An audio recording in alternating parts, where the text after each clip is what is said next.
Hello everyone, welcome back for the next lecture. Before starting lecture, I request you please subscribe the channel, please like and share as much as you can.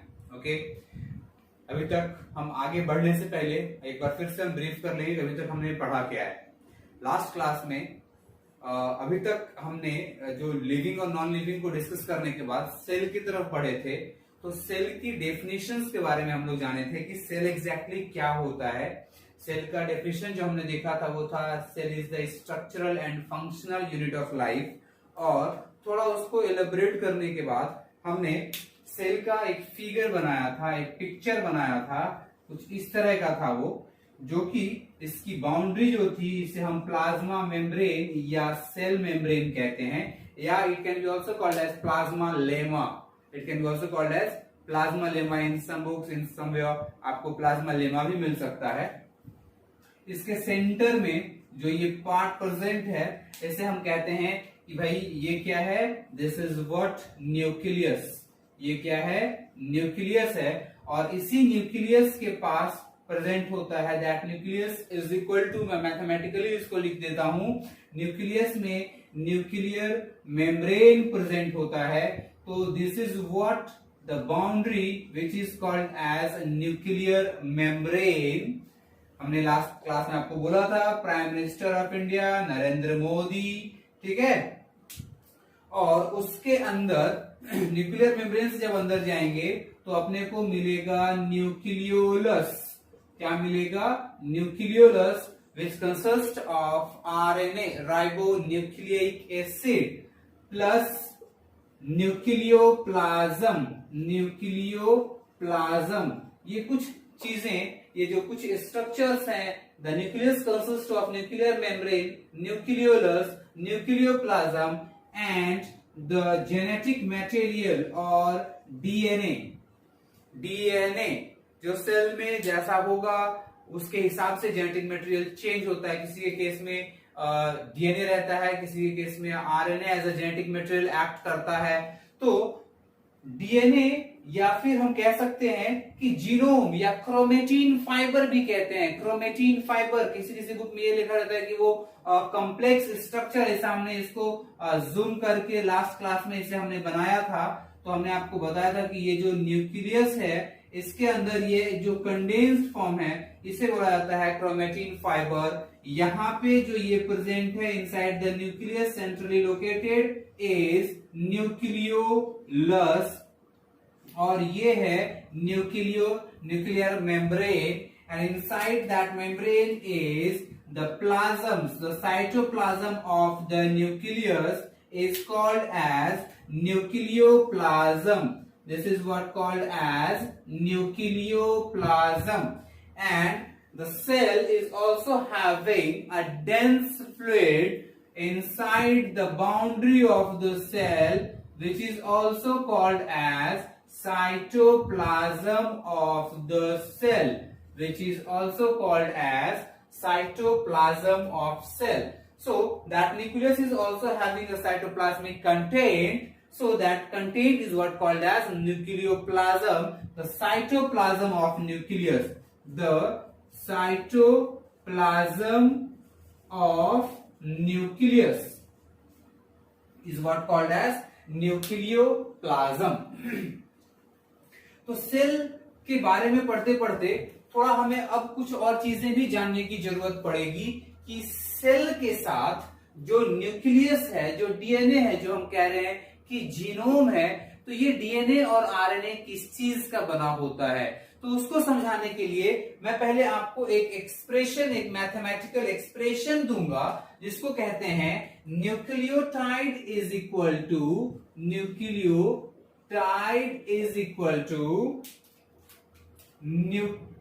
nitrogenous base plus pentose sugar plus phosphate. Means what? The nucleotide is made up of nitrogenous base plus pentose sugar plus phosphate. अगर ये तीनों चीजें यहाँ पे present होती हैं तो वो एक न्यूक्लियोटाइड बनाता है। Nucleotides are like these are like adenine, guanine, cytosine, thymine. इस पे मैं आपको बताऊंगा नाइट्रोजनस बेसेस हैं ये, और ये ऐड हो जाते हैं और ये सारे एक साथ मिल करके न्यूक्लियोटाइड फॉर्म करते हैं। लेकिन तो ये अभी आप छोड़ दीजिए, थोड़ा आपको समझने में इसकी परेशानी होगी। और ये जो पेंटोज शुगर है, एज फॉर एग्जाम्पल हम राइबोज लेंगे and deoxyribose, ribose and deoxyribose sugar. जैसा कि मैंने आपको पहले भी बताया है कि चीजों को रटने की जरूरत नहीं है, यहाँ पे टर्म को देखना है। पेंटोज, पेंट है मतलब 5 कार्बन होंगे इनके पास, मोनो 1, डाई 2, ट्राई 3, टेट्रा 4, पेंटा 5, हेक्सा 6, हेप्टा और सेप्टा 7, ऑक्टा 8, नैनो 9। ऐसा एक सीक्वेंस आप पढ़ेंगे, अगर आप चाहे तो इसे अभी भी लिख सकते हैं। तो जो राइबोज शुगर प्रेजेंट होगा that is only in case of RNA. मैंने आपको बोला था कि आरएनए और डीएनए में कुछ डिफरेंसेस भी होते हैं, and one of the major difference between DNA and RNA is in case of RNA the pentose sugar like ribose sugar is present in case of RNA, and in case of DNA deoxyribose sugar is present. Fine. हमने क्या देखा? Nucleotide is equal to nitrogenous base plus pentose sugar plus phosphate. अब एक और expression मैं आपको बताऊंगा अभी कि न्यूक्लियोटाइड के साथ मिलता जुलता एक और शब्द होता है जिसे हम बोलते हैं nucleoside. That is what called as nucleoside. तो ये न्यूक्लियोसाइड क्या होता है? ये हम लोग डीएनए के बारे में जानना चाह रहे हैं और क्रोमोसोम के बारे में जानना चाह रहे हैं, लेकिन उससे पहले हमें ये जानने की जरूरत होगी। हम ये समझ लेंगे तो हमें डीएनए ऑटोमेटिक समझ में आ जाएगा। तो न्यूक्लियोसाइड इज इक्वल टू होता है, इसका एक बहुत छोटा फॉर्म है, फिर से N2 base plus pentose sugar, N2 base plus pentose sugar. अगर ये ही सिर्फ प्रेजेंट होगा तो उसे हम कहेंगे न्यूक्लियोसाइड। उसे हम क्या कहेंगे? न्यूक्लियोसाइड कहेंगे। थोड़ा इसे मैं मिटा देता हूं, ठीक है।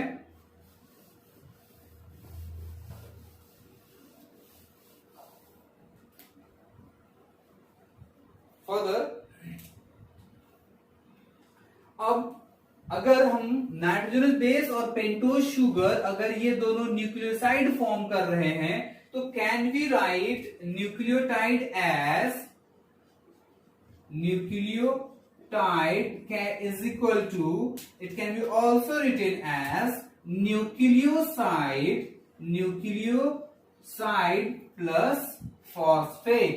Plus phosphate.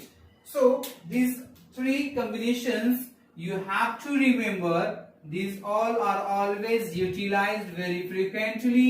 It is having a very high applications in your further studies, in your future lectures and future studies के लिए ये आपको बहुत समझ में आएगा। बहुत कंफ्यूजियस टर्म है, फिर से समझ लीजिए। Nucleoside is equal to N2 base plus pentose sugar.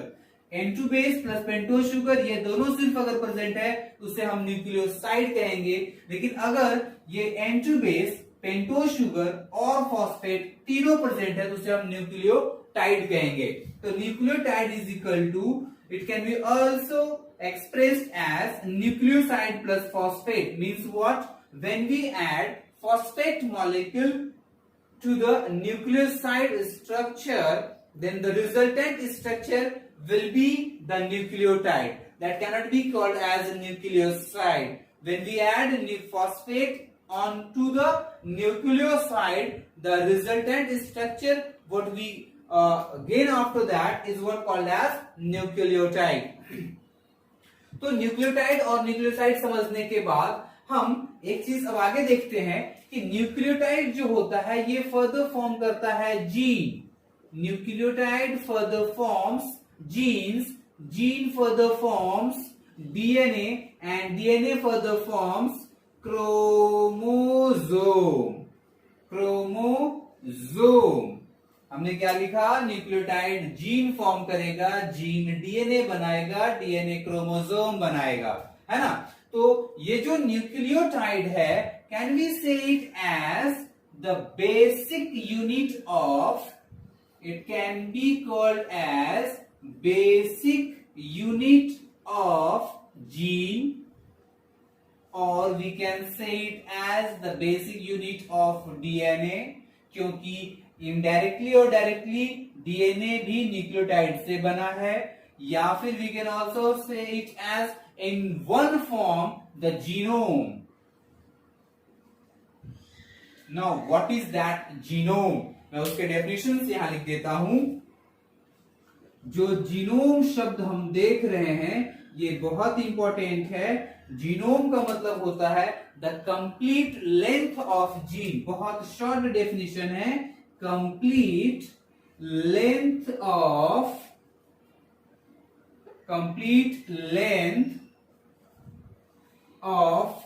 Gene is called as genome.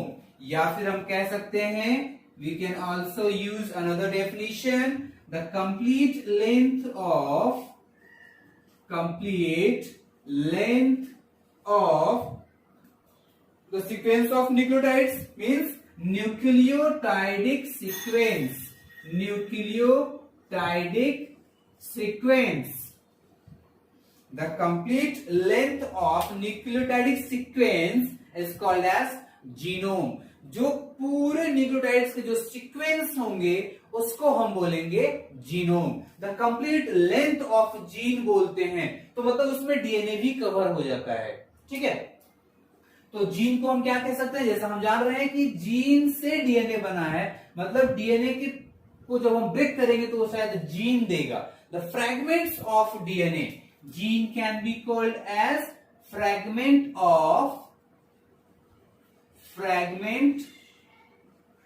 of DNA. Gene can be called as fragment of DNA. बाकी ये डीएनए को हम कह सकते हैं it is the hereditary material. या फिर इसे हम क्या कह सकते हैं? डीएनए कैसा होता है भाई? तो ऐसा होता है डीएनए कैसा होता है? ऐसा होता है. और इसके अंदर में बॉन्ड्स प्रेजेंट होते हैं. आप क्लास 10 के बेस में इसको आप पढ़ चुके होंगे. उस बुक में ऐसी कुछ चीजें आप देखे होंगे. The helical model of DNA आप पढ़े होंगे, है ना. तो ये जो डीएनए है ये हेलिकल होता है और ये हेरिडिटरी मटेरियल है, ये जेनेटिक मटेरियल है. डीएनए क्या है भाई? तो DNA is the genetic material. ये क्या है? जेनेटिक मटेरियल है. या फिर इसी जेनेटिक मटेरियल को हम क्या कह सकते हैं? हेरिडिटरी मटेरियल है. और ये जो हेरिडिटरी मटेरियल है इसका मतलब क्या है भाई? कि ये डीएनए जो है from parent to the next generation ये पास होगा. फ्रॉम पेरेंट टू ऑफस्प्रिंग ये पास होगा. और ये अगर पास कर रहा है तो ये क्या पास कर रहा है? The features, the characters. जो पेरेंटल बॉडी की जो कैरेक्टर्स होते हैं वही कैरेक्टर्स उनके नेक्स्ट जनरेशन में पास होता है. तो फिर भी हम कंप्लीट, एक और सवाल आता है यहाँ पे, जब हमारे पेरेंट्स का ही डीएनए हमारे पास है तो हम 100% कॉपी ऑफ पेरेंट क्यों नहीं होते हैं? क्योंकि वहां पे कुछ चेंजेस होते हैं. वो मैं जब डिवीजन पढ़ाऊंगा, सेल डिवीजन पढ़ाऊंगा आपको, तो वहां पे आपको उसका आंसर मिलेगा. कुछ चीजें एक्सचेंज हो जाती है, कुछ चीजें क्रॉस लिंक हो जाती है, कुछ एक हाइब्रिड फॉर्म में बच्चे के पास वो पहुंचता है, जिसकी वजह से जो पेरेंट का नेचर है वो 100% उनके ऑफस्प्रिंग में पास नहीं होता है. क्योंकि पेरेंट्स में कौन होता है भाई? मेल भी होते हैं एंड फीमेल भी होते हैं. दोनों के क्रोमोसोमल कॉम्बिनेशंस अलग होते हैं. मेल के केस में XY है, फीमेल के केस में XX है. तो दोनों का जो जेनेटिक कॉम्बिनेशंस है, जो जेनेटिक सीक्वेंस है वो अलग है और बीच में वो क्रॉस लिंक होते हैं. वो लिंकेज फॉर्म कर लेते हैं, रिकॉम्बिनेंट बनाते हैं। हाइब्रिड डीएनए एक तरह से आपके समझने के लिए, आपके लेवल तक हम कह सकते हैं कि वो हाइब्रिड फॉर्म में, दोनों का मिक्स्ड फॉर्म में वो पास होता है। जब वो मिक्स्ड फॉर्म में पास होगा तो बट ऑब्वियस दो लोगों का कैरेक्टरिस्टिक एक जगह पहुंचेगा, तो कुछ मदर साइड से उसके कैरेक्टरिस्टिक मिलेंगे और कुछ फादर साइड से मिलेंगे। लेकिन डिपेंड करता है कि किसका कैरेक्टरिस्टिक ज्यादा पावरफुल है, जो डोमिनेंट होगा उसका फीचर उन बच्चे में दिखाई देगा, है ना। तो डीएनए के बाद हम पढ़ेंगे क्रोमोसोम। तो ये जो डीएनए है, जब ये मॉडिफाई करेगा, when the modification of DNA occurs by modification by histone and non-histone protein से जब इसका मॉडिफिकेशन होगा तो वो फर्दर क्रोमोसोम फॉर्म करेंगे। तो ये हिस्टोन और नॉन हिस्टोन प्रोटीन क्या है भाई, एक बॉल शेप स्ट्रक्चर है, मानिए एक बॉल शेप स्ट्रक्चर है जिसके ऊपर डीएनए की रैपिंग होती है। जिसके ऊपर क्या होता है, डीएनए की रैपिंग होती है, फोल्डिंग होती है, उसके ऊपर वो बार बार घूमता है। एक बॉल के ऊपर वो राउंड मारा, फिर दूसरे बॉल आए, फिर उसके साथ जुड़ा, फिर और दो आए, फिर जुड़े, तो 8 हिस्टोन एक साथ ऑक्टामर फॉर्म में प्रेजेंट रहते हैं और वो बाद में एक कॉम्प्लेक्स स्ट्रक्चर फॉर्म कर लेते हैं जिसे हम कहते हैं क्रोमोसोम। तो क्रोमोसोम ये हम बहुत पहले से जानते आए हैं कि भाई ये क्रोमोसोम है, हमारे फिगर में भी है। कैसे बनता है ये मैं आपको बताऊंगा अभी। इसको बोलते हैं शॉर्ट आर्म, इसको बोला जाता है शॉर्ट आर्म, या फिर that can be also called as T-arm. Now that the arm which is present in the lower side is called as long arm, or it can be also called as Q-arm. तो क्या देखा हमने, ऊपर का जो arm है वो short arm है, जो नीचे है वो लॉन्ग आर्म है, या फिर इसको पी आर्म कहेंगे और क्यू आर्म कहेंगे। यहाँ पे एक ये जो राउंडेड बॉडी है जिससे वो अटैच्ड है, this is what called as centromere. इसको हम क्या बोलेंगे, सेंट्रोमेयर कहेंगे। तो ये सेंट्रोमेयर कैसा प्रेजेंट होता है, किस टाइप से वो प्रेजेंट होता है। तो सेंट्रोमेयर जो बीच में है, जब ये दोनों एक तरह से एक दूसरे के ऊपर ओवरलैप करेंगे, जब एक दूसरे के ऊपर वो ओवरलैप करेंगे तो हम कहेंगे कि भाई वहां पे क्या है, वहां पे एक तरह से सेंट्रोमेयर के फॉर्मेशंस हुए हैं। क्या हुआ है, सेंट्रोमेयर के फॉर्मेशंस हुए हैं। फर्दर इसको समझिए, जैसे मान लीजिए ये एक छोटा सा लेंथ है, ये एक छोटा लेंथ है, इसको हम बोलेंगे जीन। ये एक और लेंथ, ये जीन, एक और लेंथ, ये जीन, फिर एक लेंथ, जीन, ये धीरे धीरे आपस में जुड़ गए, ये हो गया DNA, the complete length of DNA. ये क्या हो गया, डीएनए। अब हम क्या कह रहे हैं कि डीएनए में मॉडिफिकेशन होता है तो वो क्रोमोसोम बनाते हैं। तो जैसे मान लीजिए इसको हम ऐसा फोल्ड करते हैं, ये क्या है, ये है डीएनए। अब इसमें हम एक ऐसा ट्विस्टिंग करते हैं, ठीक है, शायद दिखाई दे रहा होगा आपको, ये ट्विस्टिंग है। तो देखिए यहां पे बीच में एक स्ट्रक्चर फॉर्म हो गया है, this is what called as this structure, ये जो गांठ टाइप का आपको दिख रहा है, this structure is what called as, इसको हम क्या बोलेंगे, सेंट्रोमेयर कहेंगे। तो ये सबसे पहले कॉन्स्ट्रिक्ट हुआ है ना, ये सबसे पहले कॉन्स्ट्रिक्ट हुआ है, ऐसा हमने किया तो ये कॉन्स्ट्रिक्ट हो गया। तो that structure can be also called as, the centromere can be also called as primary, primary, primary constriction. Primary constriction, it is not restriction, it is constriction, contract हो रही चीजें, फोल्ड हुई है। ये देखिए ये ऐसा फोल्ड होगा, तो जहां पे ये ज्वाइंट है, जो एक दूसरे के ऊपर ये दोनों थ्रेड ओवरलैप कर रहे हैं, इस पॉइंट को, इस पर्टिकुलर पॉइंट को हम कहेंगे सेंट्रोमेयर। तो प्राइमरी कॉन्स्ट्रिक्शन है ये। और आगे जाकर के एक और बल्जी स्ट्रक्चर यहां से ऐसा प्रेजेंट होता है जिसे हम बोलते हैं सैटेलाइट।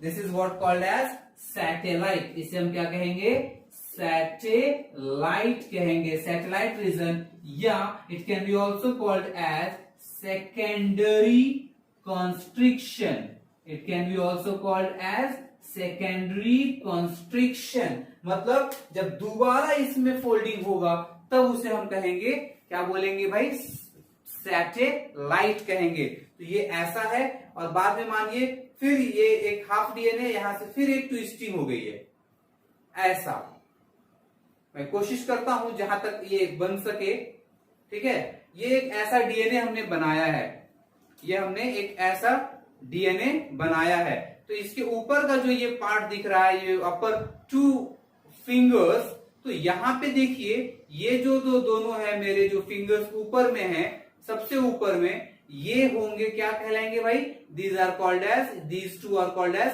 Satellite reason.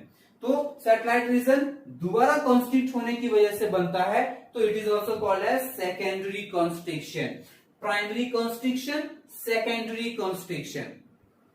अब ये जो क्रोमोसोम होता है, ये और भी टाइप्स के होते हैं, like metacentric, submetacentric, acrocentric, telocentric. ये बहुत बेसिक सी चीजें हैं, बहुत ज्यादा इसमें डेप्थ नहीं है, कुछ ऐसा कॉम्प्लेक्स चीजें यहाँ पे नहीं है, एकदम ये आपको आना ही चाहिए, आगे आपको ये बहुत हेल्प करेगा।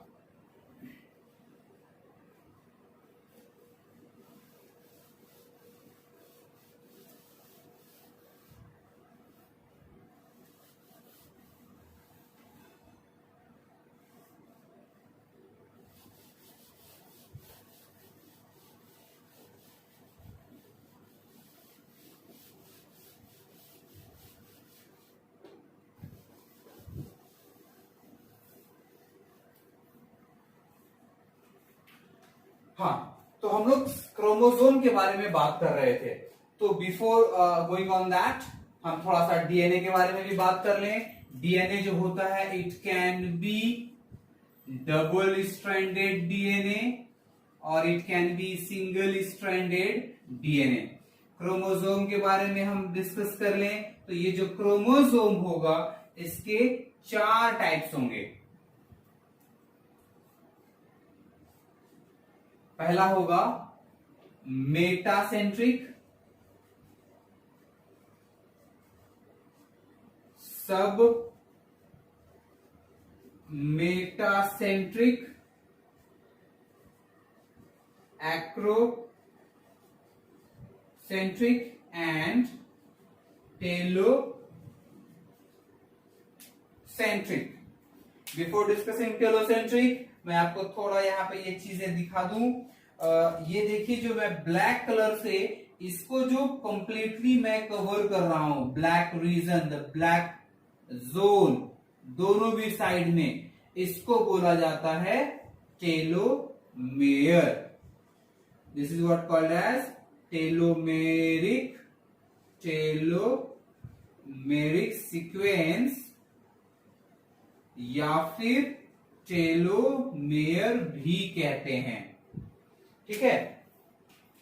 तो अब डीएनए के बारे में बता दूं मैं आपको। डबल स्ट्रैंडेड मतलब ये 2 स्ट्रैंड्स होंगे और ये दोनों स्ट्रैंड्स आपस में बॉन्ड्स के थ्रू जुड़े होंगे और वो बॉन्ड को हम बोलेंगे हाइड्रोजन बॉन्ड।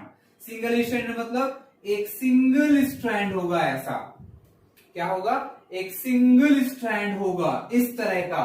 तो उसे हम, मतलब कोई सीढ़ी आपके घर पे आप हर कोई सीढ़ी देखे होंगे, अगर सीढ़ी के जैसा वो है तो डबल स्ट्रैंडेड डीएनए, और अगर एक अकेला बम्बू है तो उसे हम सिंगल स्ट्रैंडेड डीएनए कहेंगे, मतलब सिंगल लेंथ ऑफ डीएनए। और अगर एक सिंगल लेंथ दूसरा सिंगल लेंथ दोनों एक दूसरे से अगर जुड़ गया तो उसको बोलेंगे डबल स्ट्रैंडेड डीएनए।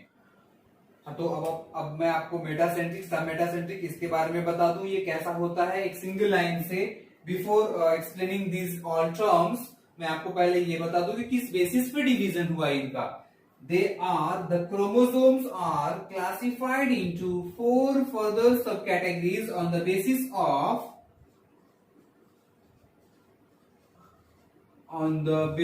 ऑफ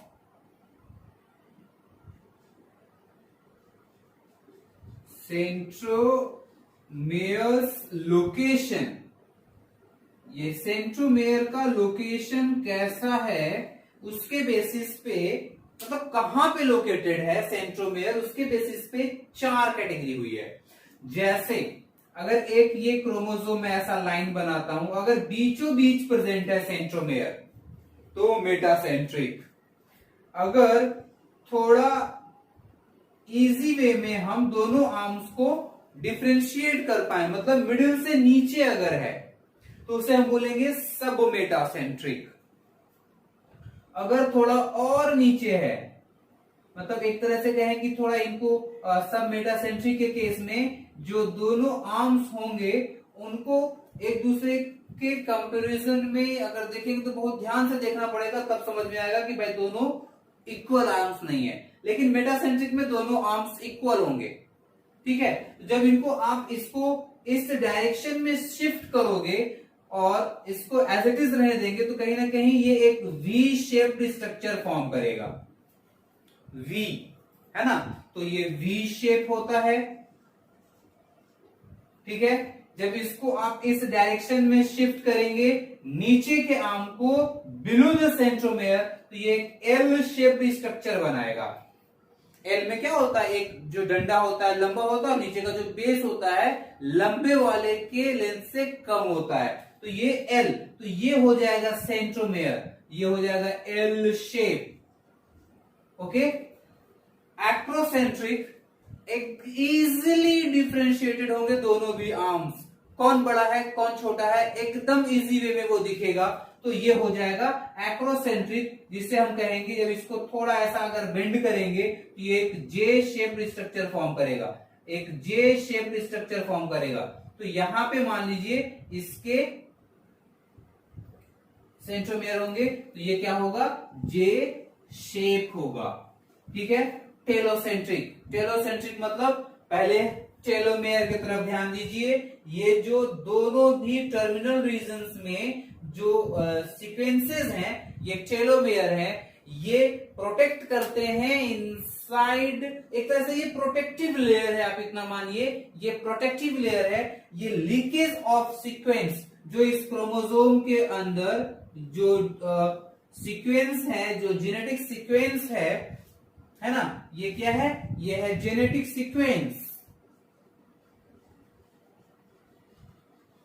ये जो जेनेटिक सीक्वेंस है इसको प्रोटेक्ट करने के लिए ये कहीं बाहर से लीक ना हो जाए, तो ये टेलोमेयर्स दोनों तरफ प्रेजेंट होते हैं और ये हाईली मतलब स्टेबल है, इनमें कोई म्यूटेशंस नहीं होते, वो एकदम शांत रहते हैं, इनको किसी चीज से कोई मतलब नहीं है, उनका सिर्फ काम है protection, like the guard of an apartment. एक अपार्टमेंट के अंदर बहुत खलबली रहती है, लेकिन जो बंदा गेट पे बैठा होता है उसमें कोई चेंजेस नहीं होती, उसमें कोई खलबली नहीं रहती, वो ऐसे भी शांत रहता है, आराम से लोग आते हैं वो जाते हैं, आते जाते रहते हैं। लेकिन उस गार्ड का काम क्या है, अगर एक बॉयज हॉस्टल है तो बॉयज हॉस्टल से लड़कों को वो बाहर नहीं जाने देंगे, गर्ल्स हॉस्टल है तो गर्ल्स हॉस्टल से बच्चों को बाहर नहीं निकलने देंगे।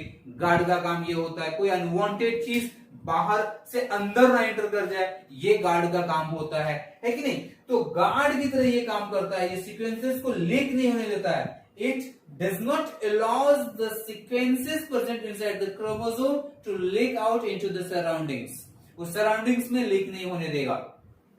तो टेलोमेरिक रीजन में जो सेंट्रोमेयर का जो लोकेशन होगा, in case of telocentric chromosome it is just towards the telomeric region, telomeric region की तरफ होगा, तो ये कहीं ना कहीं एक आई शेप इसको कहते हैं, ये आई शेप्ड होगा। कैसा शेप होगा मेटासेंट्रिक का, वी शेप, विक्ट्री, सब मेटासेंट्रिक एल शेप, ऐसा एल शेप होगा, ये जे शेप होगा एक्रोसेंट्रिक, और this is what the I shape, बिंदु ऊपर में बिंदु होगा, है ना, आई शेप। मतलब ये सेंट्रोमेयर एकदम टेलोमेरिक, ये बिंदु मतलब ये ऐसा हो रहा है कि भाई ये तो सर बाहर निकल गया, ये बाहर ये नहीं होता, ये टेलोमेरिक रीजन पे प्रेजेंट होते हैं, very nearest to the telomeric region. The location of centromere in case of telocentric chromosome is very near to the telomeric region. That's why ये आई शेप दिखता है। आई शेप, आई में तो ऐसा ही होता है ना, बिंदु लगाते हैं लेकिन थोड़ा गैप दे देते हैं। ये देखिए आई शेप ही दिखेगा, है ना। तो ये जो हमने डॉट दिए हैं हर जगह, वो क्या है, सेंट्रोमेयर है। और on the basis of centromere, वहां पे सेंट्रोमेयर के बेसिस पे हम क्या कह सकते हैं, 4 कैटेगरी होती है किसकी, क्रोमोसोम की। मेटासेंट्रिक, मेटा मतलब होता है इन बिटवीन, मैं आपको बता दूं, मेटा का मतलब होता है, मेटा मीन्स मिडिल कह सकते हैं, ठीक है। Metacentric, submetacentric, acrocentric, telocentric. अब आपको ये काफी इजीली समझ में आ जाएगा कि ये एग्जैक्टली क्या हो रहा है, किस तरफ लोकेशन है। मेटासेंट्रिक बीच में होगा सेंट्रोमेयर, जो भी लेंथ होगा क्रोमैटिड का उसके बीच में होगा सेंट्रोमेयर। क्या होगा, सेंट्रोमेयर। तो ये वी शेप्ड बनाएगा, सबमेटासेंट्रिक एल शेप बनाएगा, एक्रोसेंट्रिक जे शेप और टेलोसेंट्रिक आई शेप। तो ऐसा क्रोमोसोम का ऐसा स्ट्रक्चर नहीं होता है। The real structure of chromosome is like that. तो आगे मैं और डिटेल में आपको बताऊंगा कि स्ट्रक्चर क्यों ऐसा हम फॉर्म करते हैं। डिनोट करने के लिए इसे हम फॉर्म कर लेते हैं ताकि इजी वे में कॉन्सेप्ट समझ में आ जाए, ठीक है।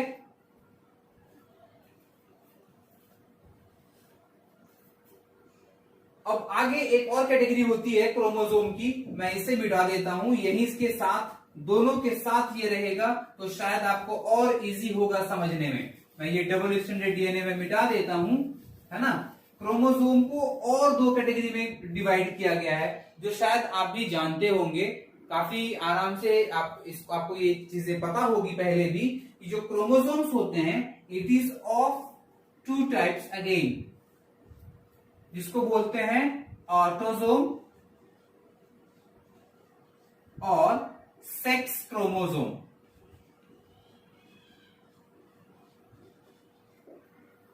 ऑटोसोम का मतलब क्या होता है, those chromosomes which functions in the growth and development of the body, ठीक है।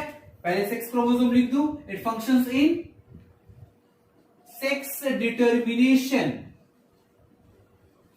sex determination. As for example, in case of male X Y होता है and in case of female X X होता है. A pair of X chromosome is present in case of females and a single X and Y is present in case of males.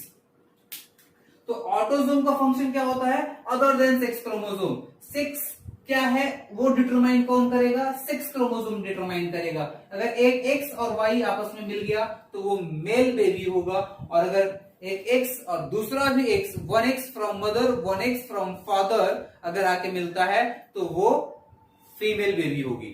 ठीक है. Autosome का function क्या होगा? In growth and development of body. It will control all kinds of functionality of a cell of an organism, but it is not having a single role in the determination of the sex of the baby. Baby के sex को define करने में autosome का कोई function नहीं होता, और sex chromosome जो होता है वो सेक्स से डिटरमिनेशन के लिए रिस्पॉन्सिबल होता है. As for example in case of humans, हम लिख सकते हैं वी हैव ह्यूमंस के केस में वी हैव 44 और 23 पेयर्स. क्या है? ऑटोसोम्स. मैं ए से रिप्रेजेंट कर सकता हूं इसको, स्पेस की थोड़ी कमी है तो ऑटो एस करके मैंने डॉट दिया है. ठीक है. और 44 टोटल नंबर ऑफ क्रोमोसोम कितने हैं जो होते हैं ह्यूमंस के केस में? कितने होते हैं? 46 होता है. तो 44 ये है ऑटोसोम. तो बाकी 2 या फिर 1 पेयर क्या है? Sex chromosome. 2 या फिर 1 पेयर सेक्स क्रोमोसोम उसमें मेल अगर है तो उसके पास क्या होगा XY, और अगर फीमेल अगर है तो XX। अब एक चीज और मैं बता देता हूं, बहुत इंटरेस्टिंग चीज है। अगर आपसे कोई पूछा कि what is the genetic combination of the male, क्या बोलोगे आप? 44 प्लस XY हो गया ना 46। और फीमेल में अगर कोई पूछता है तो ऑटोसोम का नंबर तो दोनों के केस में सेम होगा, उसमें तो कोई डिफरेंस नहीं है ना। तो फीमेल के केस में होगा 44 प्लस XX, 44 प्लस XX।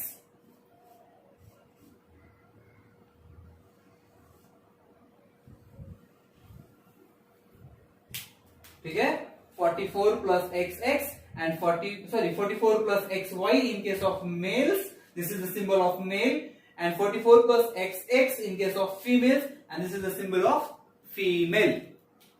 तो उम्मीद है आपको ये सारी चीजें समझ में आई होंगी, सारे कॉन्सेप्ट्स आपको अच्छे लगे होंगे। और अगर ये अच्छा लगा है तो प्लीज सब्सक्राइब करना ना भूलें, बेल आइकन को प्रेस करना ना भूलें, और अपने दोस्तों को शेयर करना ना भूलें, क्योंकि हम आपके लिए मेहनत कर रहे हैं। तो कहीं ना कहीं आपका भी ये फर्ज है कि आप अपने दोस्तों के लिए भी मेहनत करो, उसे शेयर करो, जितना ज्यादा से ज्यादा शेयर कर सकते हो शेयर करो। कुछ बच्चे जो अभी भी नहीं देख पाए पूरे वीडियोस को, मैं उनसे रिक्वेस्ट करूंगा, kindly go to our channel and then migrate to the playlist and start searching all the previous lectures।